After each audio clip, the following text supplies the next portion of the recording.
అయ్యై మార్గంబులయందు సిద్ధ సాధ్య గంధర్వచారణ గరుడ కింపురుషులు ఇరు దిశల స్తోత్రములు చేయుచుండ గంధమాదన ద్రోణులను ప్రకాశం ఉల్లంఘించుతూ జనదించిన పద్మాసనులకు నారదుడు స్వాయంభో అప్రియ వ్రతులతో కూడి ముక్కులి కకర కమకుండై ఎదురు తలదించి సంస్కృతి స్థపకంబులను పూజించి విరించి సంతసించి ప్రియవ్రతునించూచి నవ్వుతున్న ఇట్లనియే నారాయణ వాసుదేవ శ్రీకృష్ణ పద్మప్రియ చక్రపాణి శ్రీ పద్మనాభాచ్యుత కైటబారే శ్రీరామ పద్మాక్ష హరే మురారే. ఏదెంచి వచ్చేటప్పుడు ఆయా మార్గాలలో సిద్ధులు సాధ్యులు గంధర్వులు చరణులు గరుడులు కింపురుషులు స్తుతిస్తూ ఉండగా బ్రహ్మదేవుడు గంధమాదన పర్వతం యొక్క లోయల్ని తన కాంతితో ప్రకాశింపచేస్తూ ఆ పర్వతం దగ్గరకు వచ్చాడు. అక్కడ నారదుడు స్వయంభూ మనవుతో ప్రియంవ్రతునితో కలిసి ఉన్నాడు. నారదుడు వారితో పద్మాసనస్థుడై బ్రహ్మకు ఎదురేగి కమలాల వంటి తన చేతులతో జోడించి నమస్కరించి చక్కని స్తుతులతో పూజించాడు. బ్రహ్మ సంతోషించి ప్రియంవ్రతుణ్ణి చూసి నవ్వుతూ ఇలా అన్నాడు. హరినా ముఖమున నీకును కరమెరింపద పనిచేగాముననిదే సుస్థిరమతి వినుమంతయు శ్రీహరి వాక్యముగా నిరింగి అవనీనాథ. ఓ రాజా, ప్రియంవ్రత, విష్ణుమూర్తి నా నోటి ద్వారా తన నోటి మాటగా నీకు స్పష్టంగా తెలియచెప్పమని ఆజ్ఞాపించాడు కనుక నీ బుద్ధి నిలకడ చేసుకొని శ్రద్ధగా వినుము.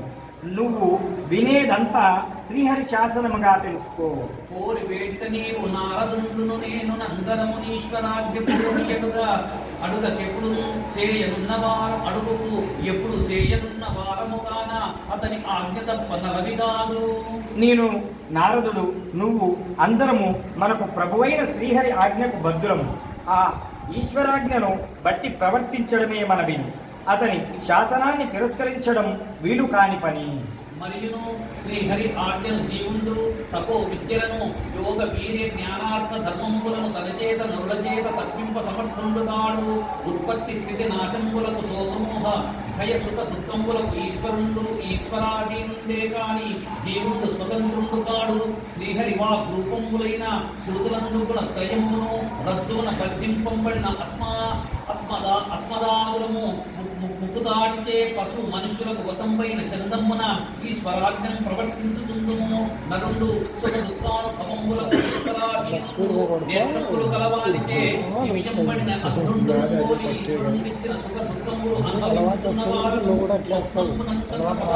మేల్కాంచి విచ్చగా తలంచిన చందమ్మున మోక్షార్థి అయిన సుజ్ఞానవంతుడు ప్రారబ్ధ సుఖ దుఃఖములను అనుభవించుతూ దేహాంతరారంభ కర్మములంపాయ నొల్లడు వనవాసి అయినను జితేంద్రియుడు కాకుండునేని కామాది సహితుండ చేసి సంసార బంధములు కలుగు గృహస్థాశ్రమంపుడు జితేంద్రియుండై ఆత్మజ్ఞానము కలుగ పురుషులకు మోక్షము సిద్ధించు. శత్రువుల గెలువక ఇచ్చిన పురుషుడు దుర్గంపు ఆశ్రయించి శత్రువులను జయించిన మాటిని మోక్షార్యకు నీవును గృహాశ్రయుండవకుతూ శ్రీనారాయణ చరణార విందంబులను చరణార విందంబులను దుర్గంబు ఆశ్రయించి హరిషట్వర్గంబు జయించి ముక్త సంగుండవై ఈశ్వర కల్పితంబులకు భోగంబులను అనుభవించి ముక్తించెందుమైన ప్రియవ్రతుండు త్రిభువన గురుండైన చతురాలను వాక్యపుడు అనవత మస్తకుండై బహుమాన పూర్వకముగా అంగీకరించినంతను. అంతేకాదు జీవుడు ఎంత తపస్సు చేసినా ఎన్ని విద్యలు పొందినా ఎంత యోగశక్తి కలిగి ఉన్నా ఎంత వీర్యవంతుడైనా ఎంత విజ్ఞాని అయినా ఎంత ధనవంతుడైనా ధార్మికుడైనా తనంతట తానుగా గాని తనకంటే గొప్పవాడైన మరొకడిని ఆశ్రయించి గాని సర్వేశ్వరుని ఆజ్ఞను అతిక్రమించలేడు. పుట్టుకకైనా గిట్టుకకైనా శోకానికైనా మోహానికైనా సుఖానికైనా దుఃఖానికైనా జీవుడు పరమేశ్వరుడికి ఆధీనుడే గాని స్వతంత్రుడు కాడు. ఆ భగవంతుని వాక్కు వేదాలు సత్వరజత్వమో గుణాలు త్రాడు. అందరము భగవానుని వాక్కైన వేదాన్ని అనుసరించి గుణత్రయమనే త్రాటితో బంధింపబడి ఉన్నాం. వేద విహతులైన కర్మల్ని సత్వరజత్వమో గుణాల వల్ల ఆచరిస్తూ జీవుడు శరీరబంధాన్ని పొందుతున్నాడు. మనమందరము ఈశ్వరాజ్ఞ అయిన వేదాన్ని అనుసరించి వేద విహిత కర్మలు చేస్తూ ప్రవర్తిస్తున్నాము.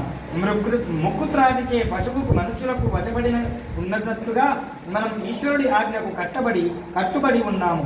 సత్వరజస్తమో గుణాలచే ఆయా కర్మల్ని చేసి భగవంతుడు నొసంగే సుఖాన్ని దుఃఖాన్ని అనుభవిస్తున్నాము. చూపు గలవాడు చూపు లేని వాణి నడిపించేటప్పుడు చూపు గలవాడు ఎండలో నడిపించినా నీడలో నడిపించినా గుడ్డివాడు ఎలా అనుసరిస్తూ వెళ్తాడో అలాగే మనం సర్వేశ్వరుడు నడిపించినట్లు నడుస్తున్నాము. మోక్షమందు కోరిక గల జ్ఞాని కూడా తనకు ప్రాప్తమైన సుఖదుఖాల్ని అనుభవిస్తాడు. శరీరాన్ని ధరించడం, ప్రారంధాన్ని అనుభవించడం ఎవడూ తప్పించుకోలేడు. అయితే మోక్షార్థి అయిన జ్ఞాని వీటిని కలలో చూసిన పదార్థాలన్నీ మేలుకొన్నాక నిత్యులు కదా అని తలచినట్లు చూస్తాడు. కామక్రోధాదులకు వశపడి ఇంద్రియ నిగ్రహం లేకుండగా ఇల్లు వీడి అడవులకు పోయి ఉన్న సంసార బంధం ఉన్నట్లే. ఇంద్రియ నిగ్రహం కలిగి ఆత్మస్వరూపము తెలిసి బ్రహ్మనిష్ట కలిగిన వాడు గృహస్థుగా ఉన్న అలాంటి జ్ఞానానికి మోక్షం సిద్ధిస్తుంది.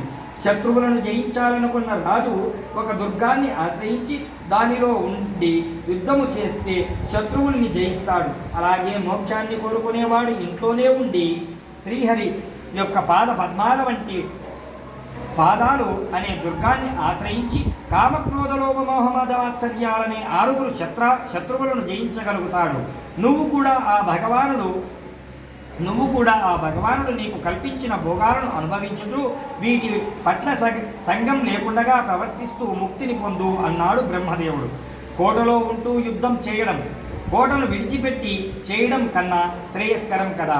అలాగే జ్ఞాని అయి సంసారాన్ని విడిచిపెట్టి సాధనలు చేయడం కన్నా గృహస్థుడిగా ఉంటూ సాధనలు చేయడం సులభం కదా.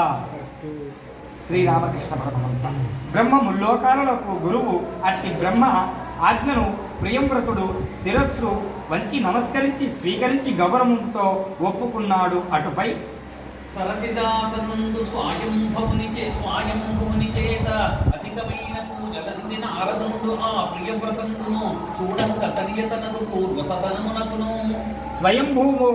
స్వయంభువ మనవు శాస్త్రోక్త ప్రకారముగా ఘనముగా పూజించాడు.